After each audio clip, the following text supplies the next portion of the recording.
Hello दोस्तों, नमस्कार। आज के वीडियो में हम बात करेंगे कि नेहरू गांधी के परिवार के बारे में। तो हम आमतौर पर हम सब लोग काफ़ी जानते हैं, लेकिन क्या भारतीय राजनीति को अपने तरीके से खासा प्रभावित करने वाले बाबा साहब डॉक्टर भीमराव अंबेडकर के परिवार या उनकी अगली पीढ़ियों के बारे में जानते हैं? तो आइए दोस्तों, जाने अंबेडकर के परिवार और उनकी अगली 3 पीढ़ियों के बारे में, क्या थे वे और क्या कर रहे हैं। तो दोस्तों, इस वीडियो को शुरू करते हैं। अगर आपने हमारे चैनल स्पेशल भीम आर्मी को सब्सक्राइब नहीं किया तो सब्सक्राइब जरूर कर लें। भारतीय राजनीति में गहरा असर डालने वाले और भारतीय संविधान के निर्माता डॉक्टर भीमराव रामजी अंबेडकर की चौथी पीढ़ी अब लोगों के बीच है। उनमें कुछ एक्टिविस्ट हैं और तो कुछ दलित आंदोलन को मजबूत करने में लगे हैं।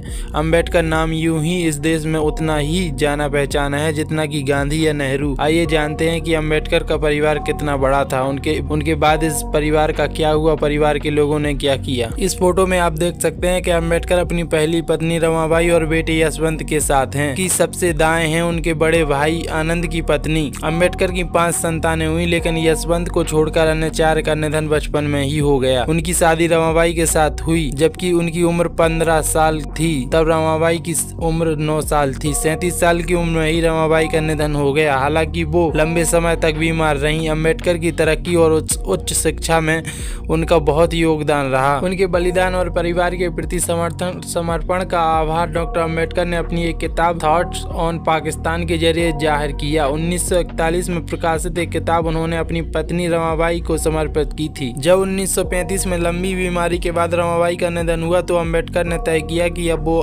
कभी शादी नहीं करेंगे। ये अंबेडकर की दूसरी पत्नी सविता हैं। 40 के दशक में जब अंबेडकर की तबीयत खासी खराब रहने लगी थी और उनका डायबिटीज कंट्रोल से बाहर होने के साथ शरीर को प्रभावित कर रहा था, तब मुंबई में एक डॉक्टर के तौर पर उन्होंने अंबेडकर को ठीक कर दिया। वो ब्राह्मण परिवार से थी। उनसे अंबेडकर ने दूसरी शादी कर ली। हालांकि इस शादी का अंबेडकर के परिवार ने बहुत विरोध किया। सविता और अंबेडकर की शादी 1948 में हुई। सविता के बारे में अंबेडकर ने एक किताब की भूमिका के बाद लिखा कि उनके इलाज से उनका जीवन 8 से 10 साल बढ़ गया। सविता का निधन मुंबई में 2003 में हुआ। उनके बाद अपने बाद के वर्षों में वो अंबेडकर द्वारा स्थापित party Republican party of India में सक्रिय हुई। ये यशवंत अंबेडकर हैं। 5 भाई बहनों में अकेले वही जिंदा रह पाए, बाकी सभी का निधन बचपन में ही हो गया। वो पिता के रास्ते पर चलते रहे। लंबे समय अम्बेडकरवादी बुद्धिस्ट आंदोलन को भी उन्होंने मजबूत किया। वो Buddhist society of India president बने। यशवंत एक अखबार निकालते थे जिसमें वो चीफ एडिटर थे। उन्होंने 2 किताबें भी लिखी। बाद में महाराष्ट्र विधान परिषद में वो सदस्य भी बने रहे। वो राजनीति में सक्रिय हुए। उनका असर इस बात से पता चलता है कि जब 1970 में उनका निधन हुआ तो उनकी शव यात्रा में 10 लाख लोगों की भीड़ शामिल हुई। उनके 4 बच्चे थे, 3 बेटे और 1 बेटी। प्रकाश अंबेडकर इस परिवार में बाबा साहब के बाद तीसरी पीढ़ी में से हैं। वो यशवंत के सबसे बड़े बेटे हैं। महाराष्ट्र की राजनीति में उनका खास असर रहा। दलितों के आंदोलन में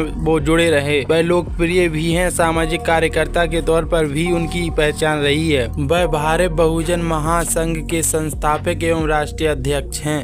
उन्होंने 2018 में वंचित बहुजन अघाड़ी की स्थापना की। वह 2 बार लोकसभा में चुनकर पहुंच चुके हैं और 1 बार राज्यसभा में भी रहे हैं। प्रकाश की कई किताबें लिख चुके हैं। ये आनंद राज अंबेडकर हैं। वो डॉक्टर अंबेडकर के दूसरे पोते हैं। उन्होंने इंजीनियरिंग की लेकिन राजनीति में सक्रिय हैं। उन्होंने रिपब्लिकन सेना का गठन किया। वो उनके नेता हैं। आनंद राज के 2 बेटे साहिल और अमन हैं। यशवंत राव के तीसरे बेटे भीमराव के बारे में बहुत ज्यादा जानकारी नहीं मिलती। BR अम्बेडकर की एकमात्र पोती और यशवंत राव की बेटी रमा आनंद की शादी तेलतुबड़े से हुई। आनंद गोवा इंस्टीट्यूट ऑफ मैनेजमेंट में प्रोफेसर हैं। वो कई अखबारों में कॉलम लिखते रहते हैं। वैसे इंजीनियरिंग करने के बाद उन्होंने IIM अहमदाबाद में मैनेजमेंट का कोर्स किया है और फिर भारत पेट्रोलियम में बड़े पद पर थे। फिर उन्होंने एकेडमिक क्षेत्र की ओर रुख किया और वो देश की जाति व्यवस्था पर काफी कुछ लिखते रहते हैं। उनकी बेटियां प्राची और रश्मि हैं। वो दोनों दलितों और वंचितों के लिए लिखते रहते हैं। डॉक्टर अंबेडकर की चौथी पीढ़ी का प्रतिनिधित्व सुजत के साथ उनके कई कनेक्ट करते हैं। 26 साल के सुजत इन दिनों ट्विटर पर काफी सक्रिय रहते हैं। वे जनसभाएं करते हैं जिसमें काफी भीड़ जुटती है। उनके कर्ली बाल भी उन्हें अलग लुक देते हैं। दलितों और वंचितों के लिए करीब 3 साल पहले उन्होंने एक वेबसाइट शुरू की जिसमें वो काफी ताकत देने का काम करते हैं। प्रकाश अंबेडकर के बेटे सुजत राजनीति में पिता का साथ दे रहे हैं। वैसे तो वो कॉलेज से पत्रकारिता की डिग्री भी ले चुके हैं। कॉलेज में वो रॉक बैंड